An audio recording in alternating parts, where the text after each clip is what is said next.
Assalamualaikum warahmatullahi wabarakatuh. Halo semuanya, perkenalkan nama saya Herlina, Program Studi Teknik Informatika, mata kuliah Statistika Dasar dengan NPM 2023435093 dari kelas X3E. Saya sangat berterima kasih kepada Ibu Sri Rezeki, dosen Statistika Dasar atas bimbingannya selama proses belajar. Pada kesempatan ini, saya akan membahas tentang peran statistika dalam informatika.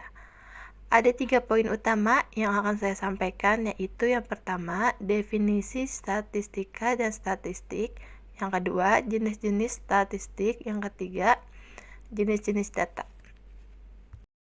Definisi statistika dan statistik. Statistika dijelaskan sebagai ilmu yang mempelajari cara pengumpulan, pengolahan, penyajian, dan analisis data. Tujuannya adalah untuk mengambil kesimpulan dan membuat keputusan berdasarkan analisis data tersebut. Statistik didefinisikan sebagai kumpulan data baik berupa bilangan maupun non-bilangan yang disusun dalam bentuk tabel dan diagram. Ini juga bisa merujuk pada hasil dari proses statistika, seperti rata-rata, median, atau modus.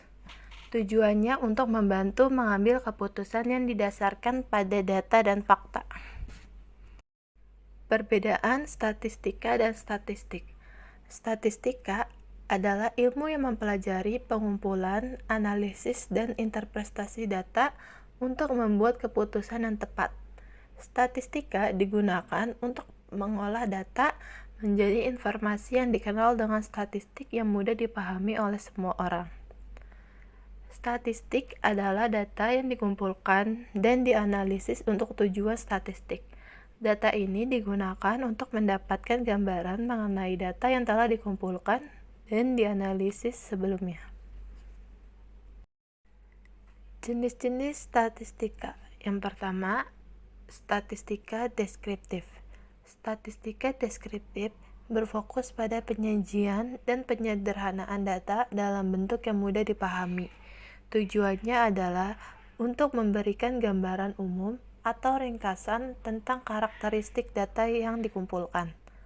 Statistika deskriptif tidak membuat kesimpulan atau generalisasi di luar data yang ada. Yang kedua, ada statistika inferensial. Statistika inferensial digunakan untuk membuat kesimpulan atau generalisasi tentang populasi berdasarkan sampel data. Dengan kata lain, statistika inferensial memungkinkan kita untuk mengekstrapolasi hasil dari sampel kecil untuk memahami karakteristik populasi yang lebih besar. Teknik ini juga digunakan untuk menguji hipotesis dan membuat prediksi.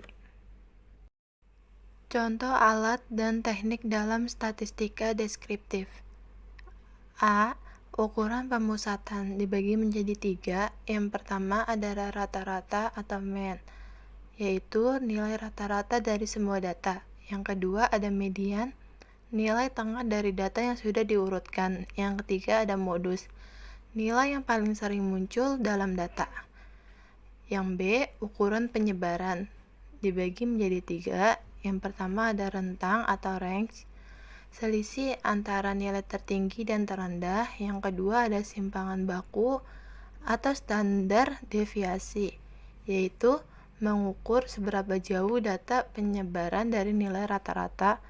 Yang ketiga ada variansi, yaitu kuadrat dari simpangan baku, mengukur seberapa besar variasi dalam data. Yang C, ada penyajian data dibagi menjadi 4. Yang pertama ada grafik batang, digunakan untuk membandingkan kategori atau kelompok. Yang kedua ada histogram, yaitu menyajikan distribusi frekuensi dari data kontinu. Yang ketiga ada diagram lingkaran atau pie chart, menunjukkan proporsi setiap kategori dalam satu data keseluruhan. Yang keempat ada box plot, menampilkan distribusi data dengan menyoroti median, kuartil, dan outlier. Contoh aplikasinya yaitu menghitung rata-rata nilai ujian siswa, menyajikan data penjualan produk dalam bentuk diagram batang, menyusun laporan statistik kependudukan berdasarkan usia atau jenis kelamin. Contoh alat dan teknik dalam statistika inferensial. A. Estimasi. Dibagi menjadi dua. Yang pertama ada estimasi titik, yaitu estimasi tunggal dari parameter populasi seperti rata-rata sampel yang digunakan untuk memperkirakan rata-rata populasi. Yang kedua ada estimasi interval atau interval kepercayaan, yaitu memberikan rentang nilai di mana parameter populasi kemungkinan besar berada dengan tingkat kepercayaan tertentu, misalnya 95%. Yang B, uji hipotesis. Dibagi menjadi tiga. Yang pertama, uji T, yaitu digunakan untuk membandingkan rata-rata dua kelompok. Yang kedua, uji chi-square, yaitu menguji hubungan antara dua variabel kategoris. Yang ketiga, uji ANOVA atau analisis variansi, digunakan untuk membandingkan rata-rata 3 atau lebih kelompok. Yang C, analisis korelasi dan regresi. Dibagi menjadi 3. Yang pertama ada korelasi, yaitu mengukur kekuatan dan arah hubungan antara dua variabel, misalnya korelasi person. Yang kedua, regresi linear, yaitu memprediksi nilai dari satu variabel berdasarkan nilai variabel lain.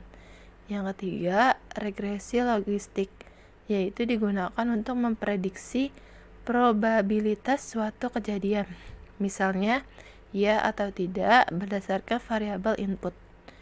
Contoh aplikasinya adalah menggunakan sampel data pelanggan untuk memprediksi tingkat kepuasan seluruh pelanggan, menganalisis efek dari berbagai obat pada pasien dalam uji klinis, memprediksi penjualan masa depan berdasarkan tren data historis dengan analisis regresi.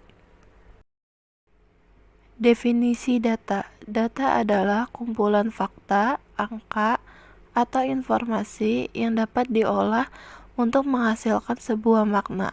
Data bisa dalam bentuk angka, kata-kata, gambar, suara, atau sinyal lainnya yang dapat digunakan untuk analisis atau ditafsirkan. Jenis-jenis data. Yang pertama ada data kualitatif atau kategorikal, adalah data yang dinyatakan dalam bentuk kategori atau label, bukan angka.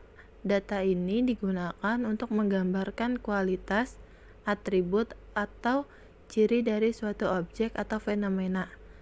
Jenis-jenis data kualitatif dibagi menjadi dua. Yang pertama ada data nominal, yaitu merupakan data kategorikal tanpa urutan atau peringkat. Kategori yang ada bersifat setara dan tidak ada hubungan kuantitatif antar kategori. Contohnya, jenis kelamin pria wanita, warna favorit merah, biru, hijau, kota tempat tinggal Jakarta, Bandung, Surabaya.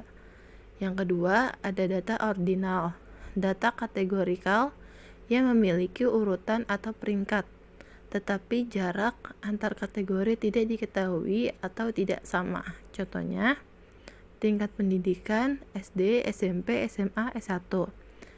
Tingkat kepuasan sangat puas, puas, netral, tidak puas, sangat tidak puas. Peringkat dalam kompetisi juara 1, juara 2, juara 3. Yang kedua, ada data kuantitatif atau numerik, adalah data yang dinyatakan dalam bentuk angka dan dapat dihitung atau diukur. Data ini menggambarkan jumlah atau ukuran tertentu. Jenis-jenis data kuantitatif dibagi menjadi dua. Yang pertama ada data diskrit, yaitu data kuantitatif yang hanya dapat mengambil nilai-nilai tertentu, biasanya berupa bilangan bulat dan tidak memiliki nilai di antara dua angka tertentu. Data diskrit biasanya hasil dari perhitungan. Contohnya, yang pertama ada jumlah anak dalam keluarga 1, 2, 3, 4. Yang kedua jumlah mobil di parkiran 10, 15, 20. Yang ketiga jumlah karyawan di perusahaan 100, 150, 200. Yang kedua ada data kontinu, data kuantitatif yang dapat mengambil nilai apapun dalam rentang tertentu.